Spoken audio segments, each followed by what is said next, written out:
Bonjour, vous êtes avec Pardieu pour l'Expert Game Award et aujourd'hui nous allons parler de Praga Caput Regni, un jeu de Vladimir Suchý, édité chez Delicious Games. Alors Vladimir Suchý est un habitué de l'Expert Game Award qu'il a déjà gagné il y a 2 ans avec Underwater Cities et aujourd'hui il nous propose d'aller sur Prague, capitale du royaume. On parle de royaume parce qu'on est dans le XIVe siècle, là-bas où le roi Charles IV a fait un développement énorme de la ville de Prague en faisant effectivement la capitale du royaume parce qu'il était roi de Bohême et il est devenu aussi roi du Saint-Empire romain et donc c'était vraiment la grande capitale d'Europe en devenir.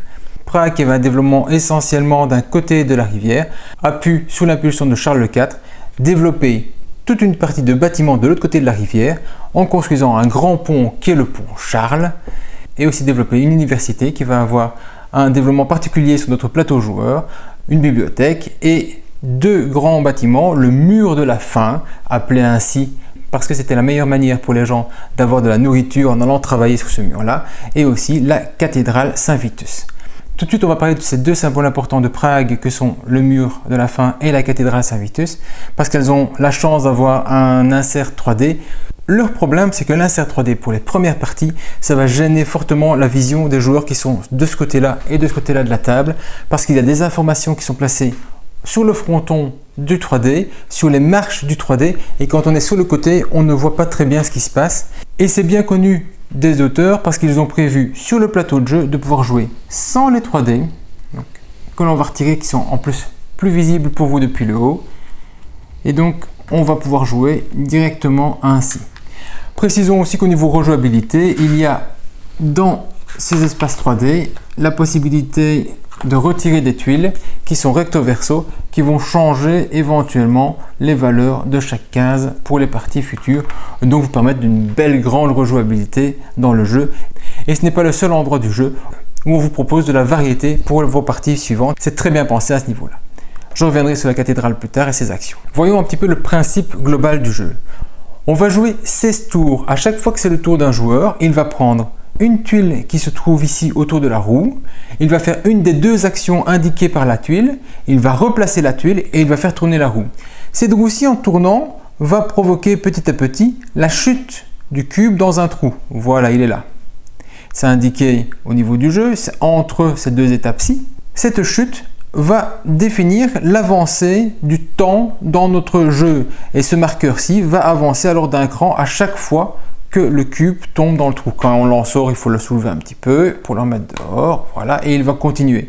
À la rotation suivante, il va retomber dans le trou et on va continuer, on va réavancer une fois. Il y a 2 périodes parce qu'il y a 2 types de tuiles, des tuiles de l'ère 1 et de l'ère 2. Quand on va passer d'une zone à une autre, donc à 4 joueurs, ça va être d'ici à là, on va changer les tuiles de l'ère 1 pour mettre des tuiles de l'ère 2. Donc on va changer toutes les tuiles qui se trouvent ici. C'est ici quand on est à 3 joueurs et c'est quand on revient sur la zone de départ, quand on est à 2 joueurs, qu'on va changer ces tuiles de rotation. On va continuer d'avancer et quand on est sur la dernière case, on sait alors pour tous les joueurs qu'il reste un certain nombre de coups à jouer. Quand on joue à 2, il n'y a plus que 5 coups à faire pour le premier joueur, 6 pour le deuxième. Quand on joue à 4, c'est 2 coups pour le premier joueur, 3 pour les autres. Et quand on retombera dans le trou, ce sera fini, le cube sera sorti, fin de jeu. On comptera alors les points de victoire de fin de jeu. Au niveau des actions des tuiles, donc je vais revenir à une position de départ pour 3 joueurs, comme ceci. Quand on va jouer, on va donc prendre une tuile qui se trouve ici tout autour. Cette tuile-là, on retrouve la même présentation sur votre plateau personnel et on va donc faire une des 6 actions possibles. Les 6 actions possibles, elles sont de 3 types, on va dire. Il y a 2 types qui sont liés à la production de pierres ou d'or qui sont dans votre jeu et 3 liés aux tuiles que l'on a ici, que l'on va donc faire l'acquisition, et une dernière qui est liée à la traversée du pont, qui est ici, et de la route du roi Charles. Et on a nos bonhommes qui partent d'en dehors de la route au début du jeu. Parlons d'abord de la production et des ressources. Les ressources, elles sont symbolisées par 2 roues dans votre plateau joueur. Ces roues-ci pour la pierre qui va tourner vers la droite à chaque fois qu'on en reçoit et de l'or qui va tourner vers la gauche à chaque fois que l'on reçoit, et évidemment dans la droite chaque fois qu'on en dépense. Donc pas de ressources physiques mais une roue qui va me permettre de faire des rotations. Cette roue-ci va avoir un impact. Quand elle va arriver à 6, elle va libérer un cube ici. Idem pour les gris, il y a un cube qui va être libéré. Et quand on arrivera tout au bout à 9, on va alors libérer le dernier cube qui se trouve là-bas. Je reviendrai sur ces cubes plus tard. Revenons dans le détail sur les tuiles et voyons un petit peu ce qu'il y a. Alors première chose, quand je prends une tuile, je la prends où je veux. La différence, c'est que dans cette partie-ci, je dois payer de 2 à 1 sou. Dans cette partie-ci, c'est gratuit. Dans cette partie-là, je reçois des points de victoire. Les couronnes sont le symbole des points de victoire. En plus de payer ou de recevoir quelque chose, il y a dans le centre de la roue des symboles. Quand je prends une tuile, je peux activer, je peux recevoir ce qui est indiqué au niveau du symbole central.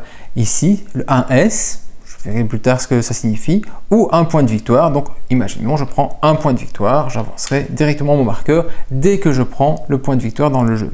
Précisons aussi que pour des tuiles qui nécessitent de faire un paiement pour avoir un bonus, comme par exemple ici payer une pierre pour avoir un 9, je peux faire mon action plus tard dans mon tour. C'est-à-dire que je peux attendre de gagner des pierres par mes actions de mon tour pour ensuite la dépenser pour avoir mon 9. Je ne dois pas le faire dans l'immédiat au moment où je prends la tuile.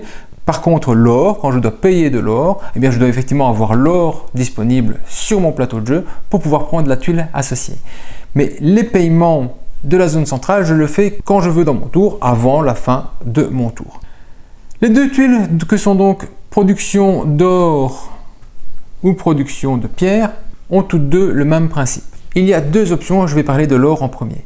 Soit on va augmenter notre production d'or et gagner une pièce d'or, autrement dit on avancerait de 1 ici parce qu'on a gagné une pièce d'or, soit on va produire de l'or selon notre production d'or. Notre production, elle est ici.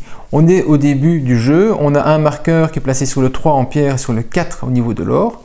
Et ça, c'est le niveau des mines de pierre ou d'or que l'on a. Et bien, quand j'augmente ma production d'or, ça veut dire que je vais augmenter de 1 mon marqueur pour aller vers la droite. Si j'augmente ma production de pierre, c'est le même principe. Donc, on va toujours augmenter nos productions vers la droite. Et ainsi, avancer petit à petit. Si par contre je produis de l'or, eh bien je vais récupérer tout ce qui est à gauche de mon cube. Je vais récupérer de l'or. Alors attention, je ne prends pas ce qui est en dessous de mon cube, mais bien ce qui est à gauche, autrement dit ici 4. J'avancerai de 4 ma roue et regardez, hop, je bute ici pour passer le 6, je dois retirer mon cube et je retrouve un petit symbole de livre. Et en plus, je vais aller chercher tout ce qu'il y a comme symbole visible dans les cases ouvertes. Autrement dit ici, un point de victoire. Alors il y a deux symboles spécifiques dans notre production. Il y a un petit symbole ici au niveau des deux, donc au niveau du 5 pierre et du 6 or, et on a les petits sauts qui sont à la fin. Quand j'arrive au niveau du 6 ici, le symbole qui est associé, ce que je vais gagner, en fait ce symbole il est là. C'est un des symboles de production supplémentaire. Je vais choisir celui que je veux, prenons par exemple 2 points de victoire, et je vais le placer dans la petite case qui est placée tout à gauche de ma zone. Maintenant, à chaque fois que je produirai de l'or, eh bien je gagnerai les 2 points de victoire visibles ici, plus 2, donc 4 points de victoire à chaque fois que je fais une production. Si je monte tout au fond ici une production de 5, ça va jusque 9. Pour avoir le 9, hop, il faut que j'enlève ceci. Même principe, j'en parle dans un instant. Je ne vais pas plus haut que 9, mon maximum de stockage, ce sera 9, qu'importe le type de ressource. Donc tout ce qui est produit en plus est perdu. Tout au fond, on a le saut. Eh bien le saut, c'est ici. Ce sont des objectifs de fin de jeu. À la fin du jeu, je pourrai avoir 6 points de victoire, 4 points de victoire, ou des points de victoire selon le nombre d'or que j'ai sur ma roue, le nombre de pierres que j'ai sur ma roue, ou le fait de dépenser une pierre et un or de ma roue va me permettre d'avoir chaque fois 3 points de victoire. Donc si je suis à 9 et 9 sur les deux, et que j'ai ce symbole-ci à moi, j'aurai donc 27 points de victoire, qui est énorme au niveau du jeu. Mais pour l'avoir, il faut placer un cube. Au début, on n'en a que 2. On peut en avoir 3 supplémentaires en ouvrant avec les roues. Et je vais donc le placer et le réserver. Aucun autre joueur ne peut donc aller chercher le même objectif de points de victoire que le mien. Attention, pour ces 3 objectifs-ci, il faut savoir payer en vitraux. Il y a des vitraux argent et des vitraux or. Ici, c'est donc 2 vitraux argent qu'il faut payer, 2 vitraux aussi argent, un seul vitrail argent pour le placer, que je vais donc défausser de mon jeu. Les vitraux, c'est un petit peu spécifique, c'est une ressource que l'on va gagner qui, elle, est bien en physique, donc effectivement. Et il y a une règle au niveau des vitraux, c'est qu'à la fin de mon tour, je ne peux en avoir qu'au maximum 2 dans mon stock. Donc si j'en ai plus que 2, je vais devoir en défausser pour revenir systématiquement à 2. Si je n'ai pas les vitraux nécessaires au moment où j'arrive au-dessus, donc j'arrive là, j'aimerais bien aller chercher les 2 vitraux pour la pierre ou les 2 vitraux pour l'or, eh bien je peux placer un de mes cubes en attente sur le symbole de saut, et quand j'aurai les moyens de les dépenser, je pourrai donc le mettre sur mon seau si quelqu'un ne l'a pas pris évidemment avant moi. Vous ne pouvez pas récupérer ce marqueur-ci qui ne va pas aller plus haut pour aller le dépenser ailleurs. Lui, il va rester tout le temps ici, donc on va utiliser uniquement les marqueurs supplémentaires qu'on va récupérer dans le jeu. Au 9, donc on va récupérer un vitrail or, on en parlera plus tard, et les deux symboles du 6 ici me permettent d'augmenter dans les livres. Les livres, c'est ici. Donc chaque fois que j'augmente, je passe de 1. Et vous avez ici des symboles 1, 2, 3 et 4 qui sont présents là. Ces symboles-là, ce sont des technologies. Quand je vais arriver sur le 1, eh bien je vais prendre les 3 premières tuiles des techno 1. Je vais les garder pour moi et je vais en choisir une que je vais stocker. Les tuiles 1 et les tuiles 2 sont des tuiles qui sont valables tout le jeu. Donc à chaque fois que je fais une action spécifique, je gagne quelque chose de spécifique.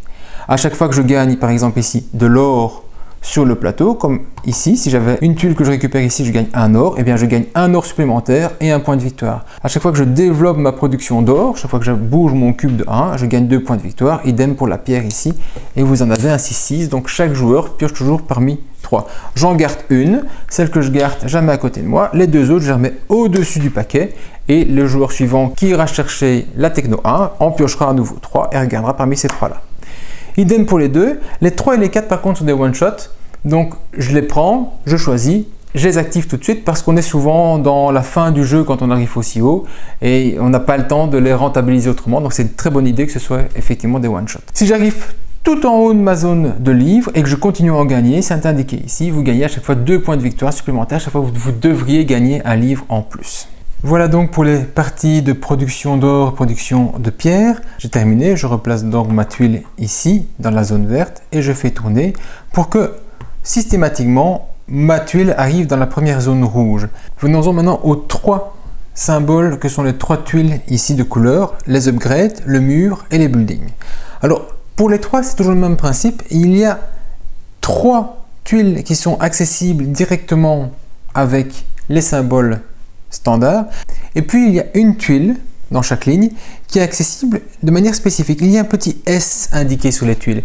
Et bien ces tuiles-ci, pour les prendre, vous devez absolument prendre une tuile dans le plateau qui est associée à ce S. Donc ici, en prenant ma tuile ici, je peux soit avoir un point de victoire, soit activer la tuile S. Donc si je fais mon upgrade, je peux alors prendre cette tuile qui est dans la zone S.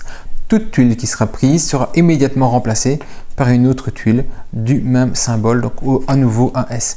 Les S, c'est quoi? Simplement, ce sont des tuiles qui sont logiquement plus fortes au niveau du jeu et donc plus intéressantes. Uniquement prises si je sais le faire avec le S dans ma zone.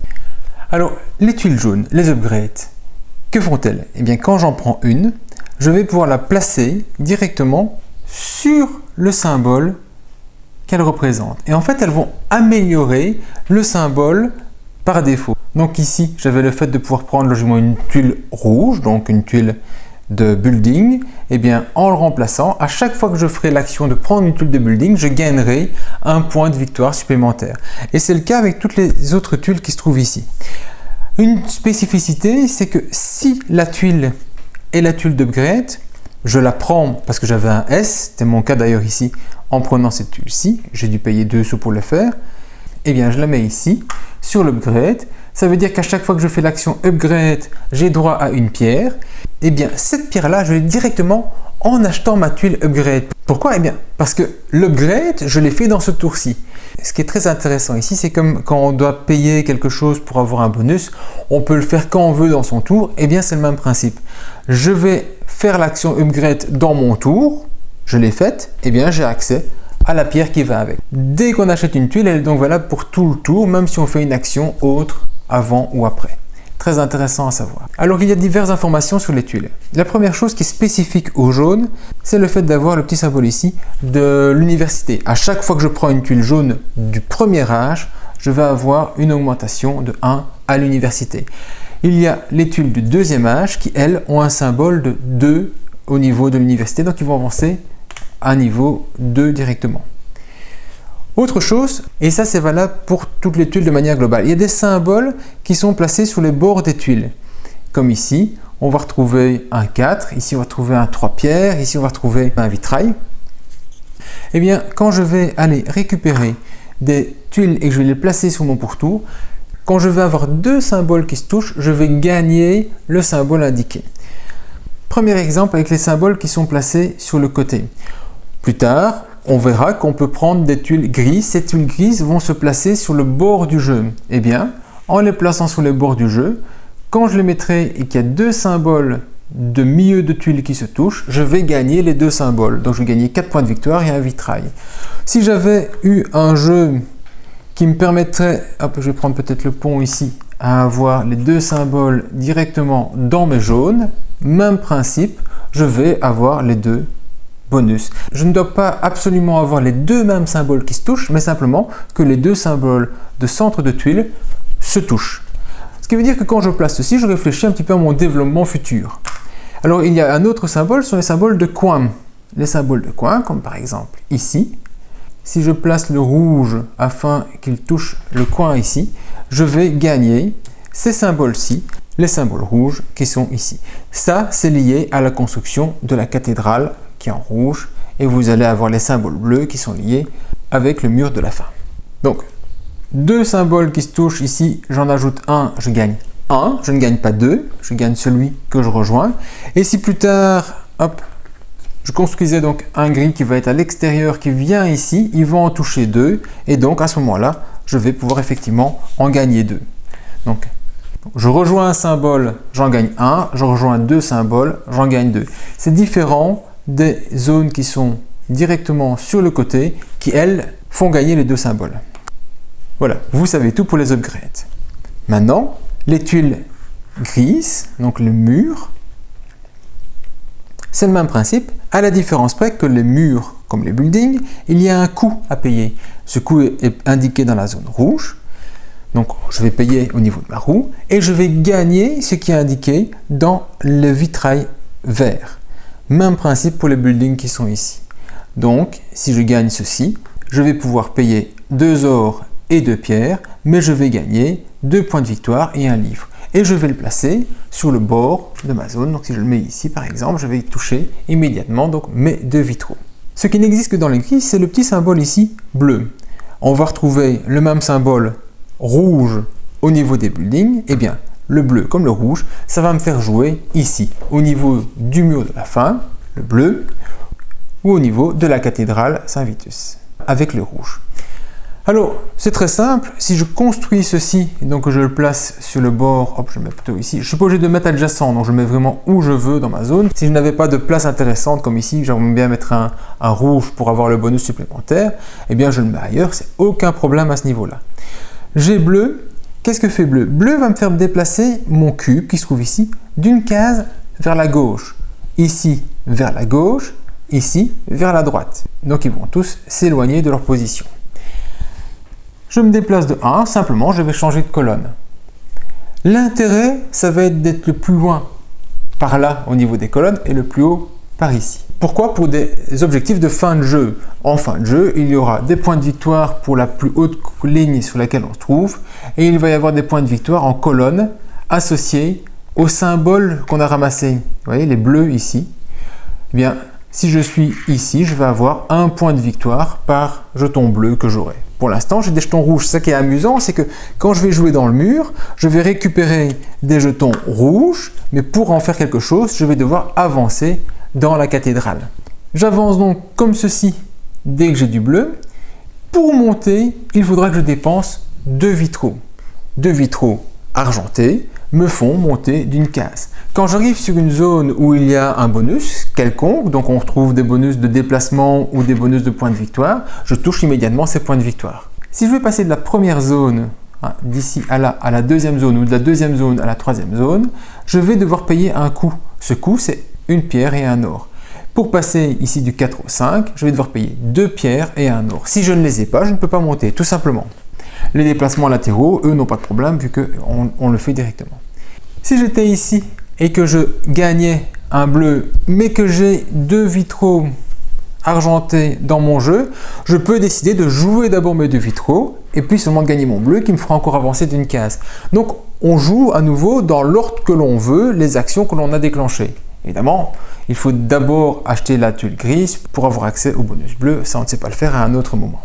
Un petit détail que j'ai oublié au niveau des upgrades, si vous achetez à nouveau un upgrade que vous avez déjà, c'est très possible, on va simplement alors écraser l'upgrade existant et c'est le nouveau qui sera donc valable. Mais par contre, pas moyen de réactiver des bonus déjà existants. Vu que vous les avez déjà touchés une fois, vous ne pouvez pas les toucher deux fois.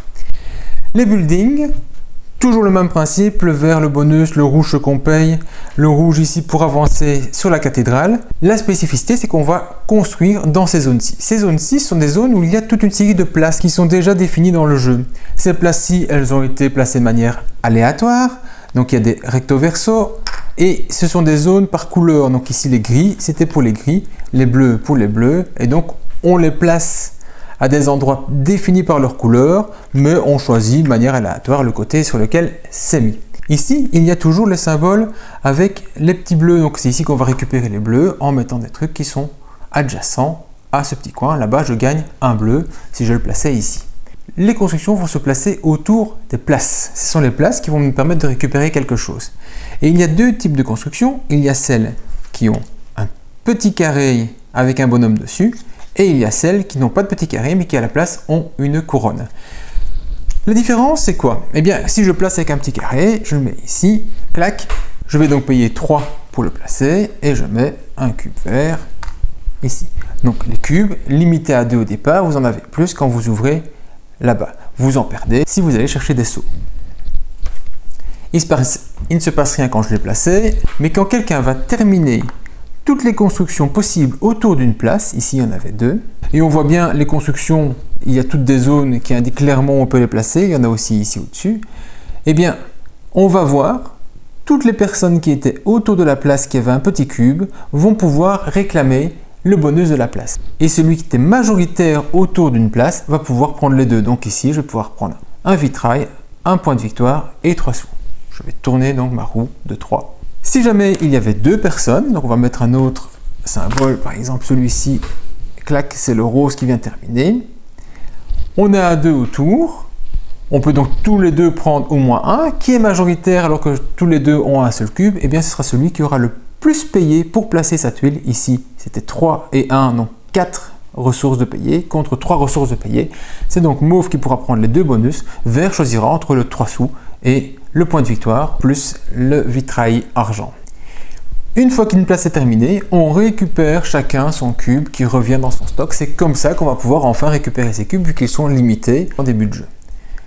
Ici, il y a des places un petit peu spécifiques. Hop, on va revenir là-dessus. C'est que pour venir ici, il faut payer un surcoût. Une pièce, donc au final ce sera 4 pièces et une pierre, mais je toucherai 3 points de victoire.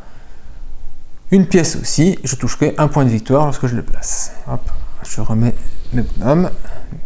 L'autre type de tuile, celle qui a cette petite couronne, eh bien quand elle se place quelque part, et ici donc je paye toujours un or de plus pour gagner un point de victoire, et je vais plutôt le placer comme ceci pour aller chercher mon bonus bleu. Donc je touche une zone, je vais récupérer 1. Et je vais avoir le bonus indiqué dans la zone verte, mais surtout il y a une couronne. La couronne signifie que je vais toucher immédiatement un point de victoire par bâtiment qui touche cette place. Donc 3 points de victoire à toucher et on déclenche le décompte de la place. Donc mauve en prendra un des deux et vert qui a payé 4 contre 3 pourra prendre les deux. Les cubes repartent, ça ne change rien du tout. C'est toujours le décompte global d'une place. Si par contre je l'avais placé ici, c'est le même principe, il y a déjà un bâtiment qui a été mis au départ qui est celui-ci, donc pour 3 joueurs il y a déjà un bâtiment qui est pris, il y a une place qui n'est pas jouable. Eh bien je ne suis pas obligé d'être à côté pour scorer les 2 points de victoire qui seraient ici. Si je le place ici, je touche un point de victoire, le bâtiment que j'ai construit compte dans les bâtiments autour de la place. Donc on est bien d'accord, on a une place adjacente, on compte le nombre de bâtiments qui sont autour et on marque un point de victoire par bâtiment. Très simple. Il reste un type d'action, ce type d'action c'est le pont. Quand je vais chercher un pont, par exemple ici j'aurai 2 points de victoire parce que je vais le chercher là-bas, je vais pouvoir avancer sur la route du roi Charles. Sur cette route-là, il n'y a encore personne, on est en dehors de la route aujourd'hui. Et il y a 5 arrêts, 1, 2, 3, le 4, mais l'arrêt est ici, et le 5 qui sera sur le pont. Et chaque fois que je prends pont, j'avance de 1 sur ma case. J'avance et je vais recevoir les bonus qui sont à gauche, à savoir ici 2 pierres ou 2 sous, et je peux payer 1,9 pour avoir une augmentation de pierre ou une augmentation d'or. Alors très amusant, pourquoi un œuf qui arrive ici? Mais en fait les œufs étaient utilisés à l'époque comme liant dans la construction. D'ailleurs le roi Charles a fait demander à tous les villages adjacents de lui fournir des œufs pour faire la construction, accélérer la construction. Et ça fonctionne très bien, le pont est toujours là. Donc les œufs, c'est pas juste un truc qui arrive comme ça a vraiment une vraie cause historique au niveau de la construction. Quand je rejouerai pont, j'irai à nouveau à la zone suivante. À nouveau, je pourrais payer des œufs pour avoir des bonus et autre chose. Je vais continuer ici. Je vais toucher 3 points de victoire par tuile jaune de niveau 1 qui serait présente sur mon plateau, uniquement le niveau 1. Et je peux payer 1 sou pour avoir 2 vitraux ou avoir une progression dans les 2 zones ici. Et puis le niveau 4 comme le niveau 5, il faut obligatoirement payer un œuf pour y aller. Alors, le niveau 4, j'arrive ici, je paye mon œuf et je vais aller piocher les 3 premières tuiles qui se trouvent ici et je vais construire le pont. Des 3 tuiles, je choisis celle qui me plaît et je vais la placer quelque part sur le pont. Là-bas où je vais la mettre, c'est où je veux, pas nécessairement en première, pas nécessairement la dernière, je mets ça vraiment où je veux. Je vais toucher ce que j'écrase, donc ici un rouge et une progression en pierre, plus 2 rouges, donc 3 rouges et une progression en pierre, simplement en faisant ceci. Le niveau 5, même principe, je paye un œuf pour prendre la tuile, en jouant pont, je prends les 3 premières, je regarde, je choisis celle qui me plaît, et pareil, je vais la placer ici pour écraser et recevoir les bonus qui sont en dessous. La différence, c'est que au-dessus, il n'y a pas à nouveau un bonus. Ce sont des objectifs de fin de jeu. Ici, par exemple, en fin de jeu, tous les murs que j'aurai construits, donc toutes les tuiles grises que j'aurai placées autour de ma zone, me rapporteront 2 points de victoire. J'en ai 3 ici, j'en ai 3 là. Ces 3-ci seront accessibles aux joueurs qui arriveront tout en haut de la construction de la cathédrale. Il prendra les 3, en choisira une et c'est le même principe. Ici c'est le mauve, donc on ne se met pas dessus, on le met juste à côté de son plateau et ça suffira. Mais on va donc choisir aussi des objectifs de fin de jeu. Des objectifs de fin de jeu, donc on en a ici à celui qui arrive à monter tout en haut. Si tout le monde y arrive, il y en aura 3, donc les 3 premiers qui y arriveront pourront choisir effectivement les objectifs. Tant pis si on joue à 4 joueurs, le 4e n'aura rien. Idem au niveau du pont, il n'y a que 3 tuiles, mais de toute façon, on ne pourra pas placer les 3 parce que le prochain joueur qui arrivera va mettre une grise quelque part, puis après il va monter sur le pont, hop, il va mettre une or aussi quelque part. Hop, je vais mettre le mauve. Si le bleu arrive jusqu'ici et fait l'action suivante, il va prendre dans les 3 grises une tuile qu'il va placer et mettre là, et il n'y a plus de place pour lui pour monter sur le pont. Donc de toute façon, on ne pourra ici en jouer que 2 sur 3, tandis que là-bas, on pourrait éventuellement tirer les 3 qui sont disponibles. Ça, c'était donc le pont, c'était le dernier type d'action. Alors, une petite remarque au niveau de la rotation ici. Donc on va avancer, ça va tourner, on va prendre des trucs, hop, on va faire tourner. Ici, on tombe dans le trou, donc on avance d'un cran. Je prends quelque chose, je le place, on continue ainsi, jusqu'à ce que, globalement, on va trouver le marqueur qui se trouve ici. Donc, quand je vais encore reprendre, je ne sais pas placer mon marqueur ici pour le faire tourner. Eh bien, qu'à cela ne tienne, je le place avant et je vais le faire tourner de 2 pour que toujours cette tuile-ci arrive dans la première zone rouge. Donc, quand votre marqueur est dans la zone verte de transition, vous allez alors tourner de 2 fois. C'est important à savoir parce que d'un coup, il y a plein de tuiles qui arrivent. Autre chose qui peut arriver, c'est que si on arrive à ceci, que personne n'a pris la tuile, qu'il y a un bonus de 5 disponible, eh bien le prochain qui va jouer va toujours faire une rotation, mais elle va alors recevoir le marqueur ici pour bien montrer qu'elle est passée le 5 et qu'elle est toujours valable. Et si elle n'est toujours pas prise et qu'un joueur doit jouer, eh bien elle va devoir quitter sa zone ici pour aller dans la première zone verte disponible et hop, on va faire la rotation. Donc si vraiment ça passe outre, on reçoit le marqueur et si on continue, on va directement la faire passer d'ici vers la première case verte disponible. Donc on passe toutes les zones rouges qui seraient avec des trous et on va dans la première case verte disponible. On en arrive alors à la fin du jeu. On va prendre son aide ici et on va pouvoir passer les différentes étapes en revue. Qu'est-ce qu'il nous reste à faire? On va scorer sur les places qui n'ont pas été terminées, donc les places qui manquaient une case pour activer le bonus de la place. Eh bien, chaque joueur qui se trouve à côté d'une place va toucher ce qui est indiqué en bas de la tuile de place. Donc ici, 3 sous, là-bas ce serait 2 points de victoire et un bleu. On va ensuite scorer au niveau de l'université. L'université, on va avoir des points de victoire selon la hauteur à laquelle on est arrivé, multiplié par la valeur de couronne qui est affichée de l'autre côté. Donc si je suis ici, je suis sur 5 et rien du tout, donc j'ai 0 point de victoire ici, il y a une couronne en dessous, j'ai donc 1 point de victoire, là-bas j'en ai 2, là-bas j'en ai 3. Donc 1 point de victoire par livre, ça fait 5, 2 points de victoire par livre, ça fait 10, 3 points de victoire par livre, ça fait 15. Si je suis tout au-dessus, ici, ça me fait 24. Si je suis en dessous, ça me fait 0. On va donc multiplier les bonus visibles par la hauteur de livre. On va ensuite marquer les points de victoire par rapport à la cathédrale et par rapport au mur de la fin. On va d'abord scorer par rapport à la hauteur des cubes. Donc chaque cube qui est avancé ici, chaque ligne est associée à des points de victoire. Ça va de 22 à 0 pour ceux qui n'ont pas avancé. Donc 22, 13, 8, 4 d'un côté et pour 13, 13, 8, 4 de l'autre côté. 2 fois 13 parce que celui qui est arrivé au-dessus, il a pu avoir une tuile bonus ici.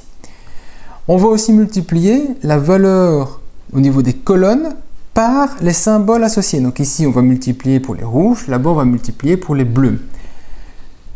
1, 2, 3, 4, 1, 2, 3, 4. Donc, première colonne vaut 0. Si je suis ici, eh bien, chaque tuile rouge que j'ai récupérée, et j'en avais 6 ici, valent alors chacun 1 point de victoire. Donc c'est très bien d'avoir des bonus rouges, des bonus bleus, mais si vous n'avancez pas dans la construction qui est associée, elle vous rapporte très peu. Là-bas, j'aurais eu 4 points de victoire par bleu, donc 4 points de victoire, j'en avais qu'un seul. On a ensuite le nombre de tuiles grises construites autour de votre plateau central. Si vous en avez 3, 4 points de victoire, 4, 10 et 6, 18. Elles n'ont pas besoin d'être adjacentes, elles doivent juste être présentes sur le plateau central. On va scorer les points de victoire associés aux sauts et aux tuiles jaunes récupérées et on va scorer les points de victoire liés aux œufs que l'on aura encore dans le jeu. Quand c'est fait, en cas d'égalité, c'est celui qui est le plus loin du premier joueur qui va l'emporter, donc il n'est pas nécessairement intéressant d'être premier joueur en cas d'égalité, mais bon, il faut encore qu'il y ait égalité. Voilà, vous savez tout sauf une chose. Vous devez vous dire à quoi sert en fait ces fameux vitraux en or. Eh bien, ils vont vous permettre de faire une action complémentaire. Dans le jeu, vous ne jouez que 16 fois. Eh bien, grâce à un vitrail or, comme c'est indiqué sur votre plateau, pour un vitrail or et un autre vitrail, un or ou un argent, plutôt un argent, vous allez pouvoir faire un coup supplémentaire. Ce coup supplémentaire, c'est activer une des actions de votre plateau, donc avec le bonus éventuel. Ça veut aussi dire, je ne peux pas utiliser le S qui se trouve ici. C'est bien un coup direct du plateau qui va avoir lieu et je vais pouvoir prendre le bonus associé, mais je ne saurais pas faire le S qui va avec. Comme indiqué ici, je ne peux utiliser qu'une seule fois cette action bonus par tour de jeu. N'oubliez pas qu'à la fin de chaque tour, vous n'avez le droit de garder que 2 vitraux maximum. Tous les autres sont perdus. Donc, pour peu que vous ayez beaucoup de vitraux en argent, vous allez pouvoir progresser dans la cathédrale ou dans le mur de la fin. Si vous avez des vitraux or, vous allez les dépenser avec un vitrail argent de préférence pour faire un coup bonus. C'est vraiment très important parce qu'on ne fait que 16 coups dans le jeu et c'est très serré au niveau des scores. Donc c'est très bien au niveau du jeu parce que vous allez pouvoir partir sur des actions différentes. Très difficile d'avoir une stratégie de bout en bout parce qu'en fait vous allez être dépendant des tuiles qui vont apparaître, vous allez être dépendant des tuiles que vous allez pouvoir récupérer ici. De préférence pas trop cher, donc pas trop dans le rouge, mais il ne faut pas avoir peur d'aller payer pour aller faire l'action que vous aviez prévue parce que vous risquez d'attendre beaucoup plus longtemps et peut-être qu'un autre joueur le prendra avant que ce soit à nouveau votre tour et qu'il sera donc renvoyé dans la zone rouge. Ou par exemple parce que vous avez besoin d'un vitrail, ou vous avez besoin d'un œuf, ou vous avez besoin de quelque chose de bien spécifique dans le jeu. Très agréable. Je pense que les gens qui aiment bien Maracaibo pour sa rejouabilité, pour le fait qu'il y a plein d'actions possibles et de voies différentes de jeu, vont apprécier Praga Caput-Regni parce que c'est le même principe. On a vraiment plein de voies, on va s'adapter, réagir, prendre une chose ou une autre, changer ses plans, essayer d'aller quand même dans une voie logique. N'oubliez pas que si vous avez des jetons rouges, vous allez devoir construire dans la cathédrale et des jetons bleus dans le mur, que l'un est acquis avec l'autre. Donc les jetons rouges, vous les avez quand vous construisez les murs avec les coins, mais seulement vous progressez dans le bleu. Et c'est le contraire avec les bâtiments. Donc c'est très intéressant de mixer ainsi. Important d'aller chercher un objectif, soit avec les sauts, soit avec les bonus qui se trouvent sur le pont ou en haut de la cathédrale. Et ça prend beaucoup de temps et d'énergie d'aller faire ces actions-là parce que 5 fois pour aller jusqu'ici, 5 fois pour progresser à ce niveau-là, plus la cathédrale qu'il faudrait éventuellement monter 4 fois, mais en ayant beaucoup de vitraux qui nécessitent beaucoup d'énergie pour le faire. Donc sur vos 16 coups, vous ne saurez pas faire de tout. Vous pouvez aller grignoter des choses à gauche à droite et je pense qu'il ne faut pas hésiter de grignoter. Parfois le jeu se gagne ou se perd parce qu'on a pensé ou oublié de prendre des points à un endroit ou à un autre. On revient souvent sur le choix qu'on a fait à tel ou tel moment qui n'était peut-être pas le meilleur et qui a changé le reste de votre jeu et au final de votre partie qui est gagné ou qui est perdu à un moment clé du jeu. Donc très agréable, un très bon Vladimir Suchy. On espère vraiment qu'il vous plaira à vous comme il nous a plu à nous. En tout cas, si cette vidéo vous a plu, n'oubliez pas un petit pouce bleu, vous abonner et maintenant c'est à vous de jouer. Bon jeu!